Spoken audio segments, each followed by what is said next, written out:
What's up, guys? So here I am with my friends going for a ride. All the bikers that you see, they are all called as wanderers. The reason why we are called as wanderers is because we do a lot of touring together.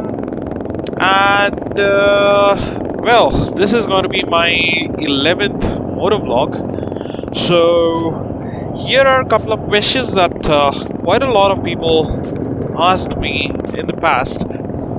Now, I am an RE fan, a Royal Enfield fan. I have a Royal Enfield and I want to buy another one. Or, I don't have a Royal Enfield, I want to buy a new one. So where do I begin? So here is going to be my tip, my guide to buying a Royal Enfield. Now, I have owned almost all the Royal Enfield models that were in the market since 2005. So I have already ridden them, taken them to Ladakh and all over India. So except for the Himalayan, I think I would vouch for every other bike that Royal Enfield makes. So the number of bikes that are in the market from Royal Enfield are quite a few actually. One is the one that you can see right now, that is Continental GT. It costs around about 2,10,000 on road. The second one would be Royal Enfield Thunderbird 500 EFI. That costs close to 2 lakhs, I guess 1,95,000 or so. And then you have Royal Enfield Classic 500. This one costs around about 1,90,000 as well.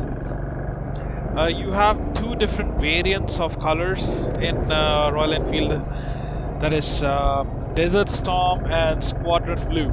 So these are two of the other new models that have been introduced. They are also again 500 cc's, and then they are costing around about 1,85,000 or so. You have the basic Royal Enfield Classic 500, which is going to cost you approximately 1,80,000. Then there is Bullet 500, which is around 1,65,000 or so. The Royal Enfield Himalayan, well, I don't really consider this bike as a good Royal Enfield. I mean, for a Royal Enfield enthusiast, this bike does not really come into the picture, but then there's always an option for you. So Royal Enfield Himalayan, which comes around, which goes for 1,65,000, 1,68,000. Then we have 350cc Royal Enfield models. Let's start with the basic one, that is Royal Enfield Bullet 350. The Bullet 350 would cost you approximately 1,20,000.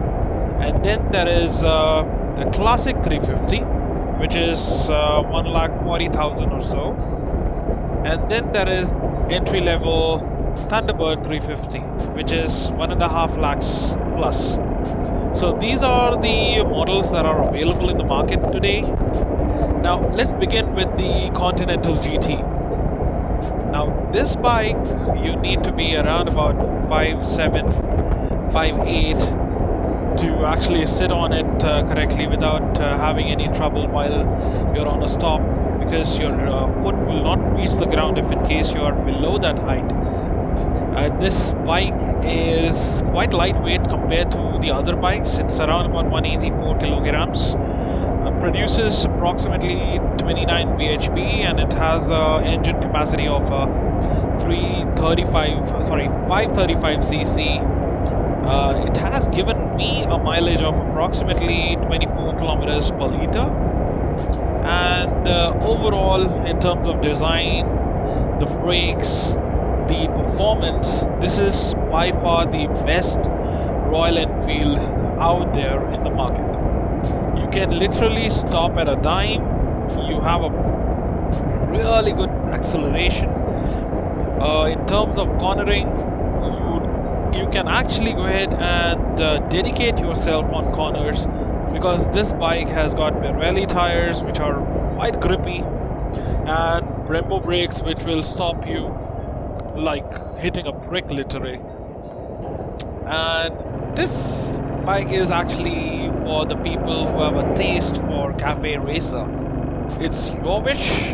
If you want to go for the best Royal Enfield in the market, this is the one that you need to go for. This would cost you approximately 2,15,000 to 2,20,000 on road. And end of the day, I mean, this has a completely different look and amazing styling overall. And then we talk about Royal Enfield Thunderbird 500. Now this bike is by far the most comfortable Royal Enfield out there.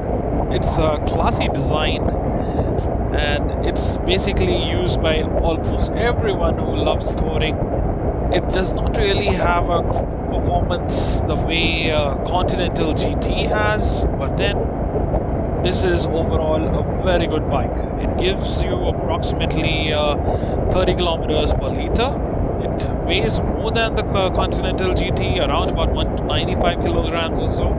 It's got a 500cc engine, 32 bhp, 27 bhp output. So this bike does not have any competition in the market, to be honest. And in terms of touring, this is my pick right away because of the comfort that it has and the accessories, aftermarket accessories that you can get for this bike. It's got again the normal MRF, or you can always go ahead and change the tires. You can always go with the Pirelli Post Demon tires as well to get a pretty good grip on the road. But then this bike has its own sweet class. It's the original thumper. Unlike Continental GT, when you hear the GT passing by, or if you just stand in front of it and try revving it up, it does not really have that thumping sound, rather it has a roaring sound. Unlike the Continental GT, Thunderbird 500 has a pretty good thump sound overall, and people love this bike for touring purpose. With this Thunderbird 500, you have another Thunderbird that is 350cc. Now the 350cc, for some reason, it has the exactly same mileage, but performance wise it does not come close to the 500 one. 500 produces 27.2 bhp and the 350 Thunderbird produces just below 20 bhp, that is 19.8 bhp, and it weighs 192 kilograms.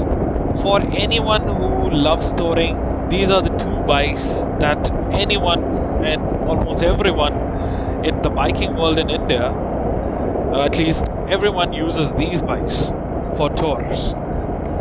Then you have the most popular Royal Enfield of them all, that is Bullet 350.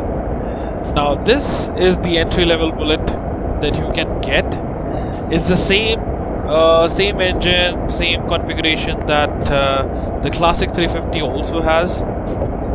The only difference being this Bullet has a little bit different looks than the Classic one, but the same engine, same tires, same brakes, almost everything is similar. Having said that, I think I should take a quick picture of this bike. Let me park it. Alright, just took the picture. Let's go. Came out pretty well.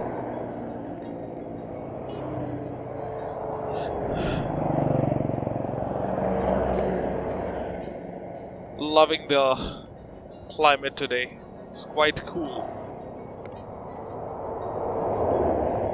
Tu jog.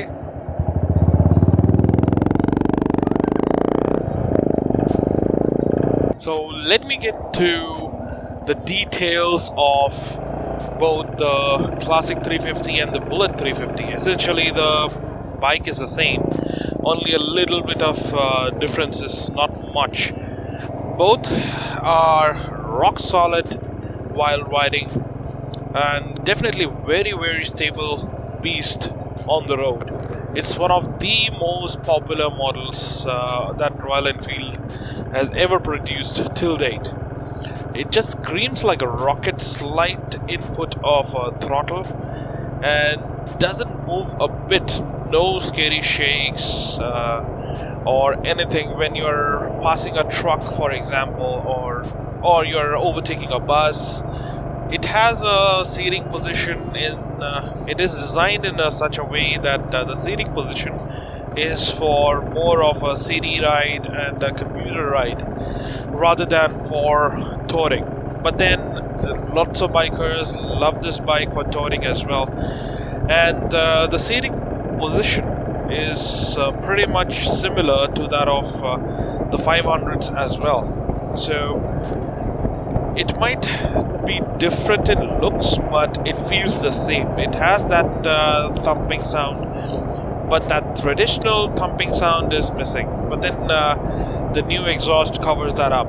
What I like about this bike is the dual horns that are factory fitted. It need not be upgraded to something else. I mean, it is quite loud and it is perfect for a motorcycle. The lights are pretty bad when it comes to the high beam, especially. The low beam is okay. It's not that good, but then it is okay. Pilot lamps are the ones that gives it that distinguished look. Always loved this feature in any of the Royal Enfields that comes with the pilot lamps. The only disappointment though is the 13-liter fuel tank capacity, which actually limits the range of this model. This does not have that huge pulling power the way Continental GT has, but then it is adequate enough for any city ride. So if you are looking for a motorcycle, a Royal Enfield motorcycle which can deliver at half the cost of Continental GT, I think this is the one that you need to go for. And even for that matter, other than Bullet 350, you can always go ahead and choose the other 350s also in the same class. The Classic 350s, without a doubt, it comes with a single seat as well as a dual seat. If you want, you can actually install the dual seat as well, and it does come with attractive colors as well. So it's up to the customer how the customer wants to look at the bike and how does he want the bike to be felt. And obviously there are lots of customized parts out there in the aftermarket. You can actually go ahead and purchase almost anything for this bike, and also for the Classic 350 as well. Moving up the ladder, we have Thunderbird twins, that is 350cc and the 500cc. Now these bikes are the most comfortable tourers that money can afford. Not really money can afford, but for Indian roads. The 500cc variant priced at just below 2 lakh rupees, around 1,80,000 or so, 1,70,000 to 1,80,000 on road. This is probably the most preferred Thunderbird, a Royal Enfield Thunderbird that anyone wants to buy. It has this dual cluster headlamp and LED tail lamp, first of its kind on Royal Enfield motorcycle, an LCD panel that reads out the odometer, fuel gauge and the ride pod. Handlebars are the most comfortable. It's got pretty decent disc brakes both in front and rear, which are pretty effective.